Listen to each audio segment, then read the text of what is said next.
Assalamualaikum warahmatullahi wabarakatuh. Apa kabar anak-anak?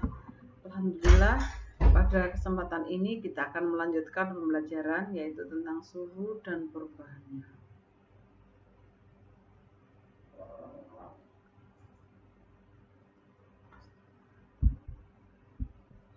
Adapun tujuan pembelajaran yang pertama yaitu diharapkan nanti kalian dapat mengetahui bagaimana cara mengukur suhu yang benar.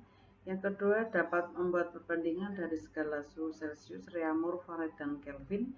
Yang ketiga, dapat membuat perbandingan skala termometer sendiri dengan skala yang sudah ada. Yang keempat, yaitu menghitung atau mengkonversi skala suhu yang lain. Yang pertama, yaitu bagaimana mengetahui suhu benda.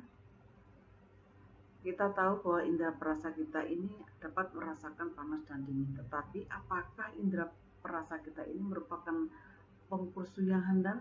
Nah, anak-anak, mari kita lakukan percobaan berikut. Yang pertama, kita siapkan baskom yang berisi dengan air hangat. Jadi ada 3 baskom berisi air hangat, air ledeng, dan air es. Air ledeng itu bisa juga air biasa. Kita letakkan di atas meja. Mula-mula tangan kanan kamu celupkan ke baskom yang berisi air hangat. Itu tangan kirimu langsung juga kamu masukkan ke air es. Setelah beberapa saat kamu rasakan tingkat panas pada kedua tanganmu. Setelah itu segeralah kedua tanganmu itu kamu celupkan ke dalam ember atau baskom yang berisi air biasa. Rasakan juga tingkat panas pada tanganmu. Nah, dari percobaan yang kita lakukan ini tadi, apakah bisa dikatakan indera perasa ini merupakan pengukur yang handal? Ternyata memang indera perasa ini dapat merasakan tingkat panas benda, tetapi bukan pengukur tingkat panas yang handal. Suhu benda yang diukur dengan indera perasa itu menghasilkan ukuran suhu yang kualitatif, sehingga tidak dapat digunakan sebagai acuan suhu dan harus diukur dengan suhu secara kuantitatif. Jadi suhu harus diukur secara kuantitatif dengan alat yang namanya termometer. Jadi termometer itu adalah alat pengukur suhu.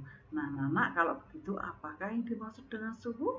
Suhu adalah derajat panas dinginnya suatu benda yang dapat diukur secara kuantitatif dengan alat ukur yang dinamakan dengan termometer. Secara standar internasional atau SI, satuan suhu adalah Kelvin. Kita lanjutkan dengan jenis-jenis termometer.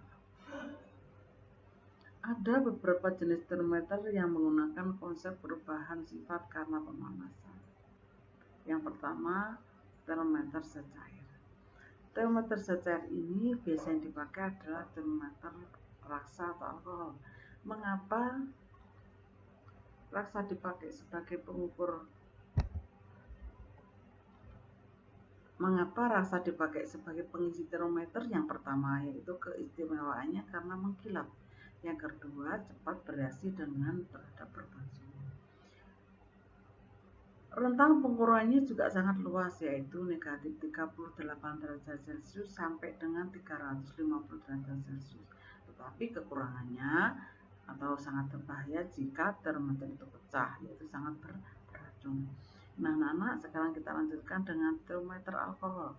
Kalau termometer alkohol ini tidak berbahaya, ya, jadi aman, tetapi di termometernya ini harus diberi yang namanya tanda. Jadi ada tanda warnanya, diberi tanda biru atau merah. Karena alkohol ini tidak berbahaya, alasannya karena apa? Mudah menguap, sehingga sangat aman jika dipakai sebagai pengukur pengisi termometer.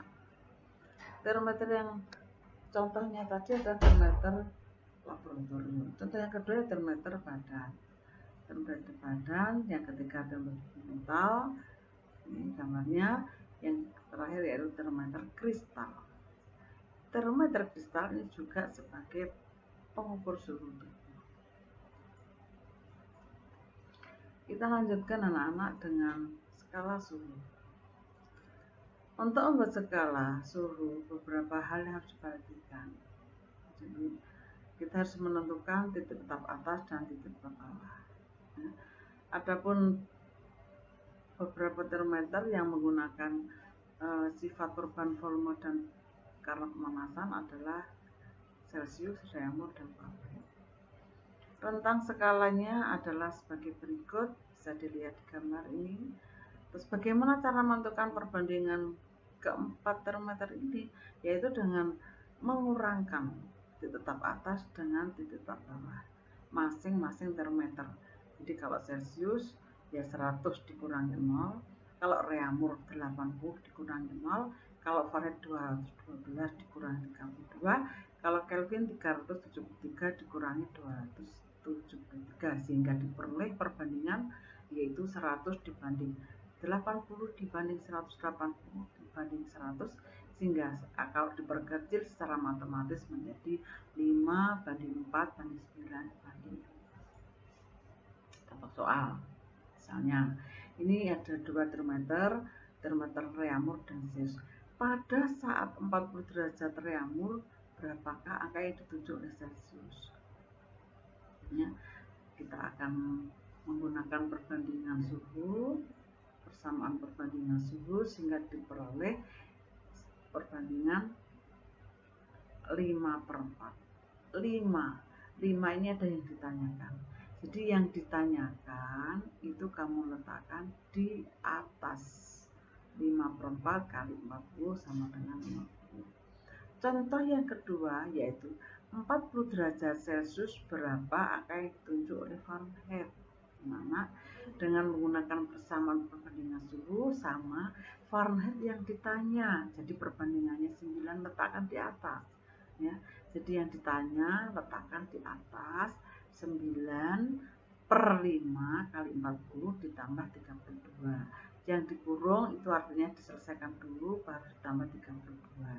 72 ditambah 32 sama dengan 104 derajat. Contoh yang ketiga, dari Reaumur ke Kelvin. 40 derajat Reaumur berapa Kelvin?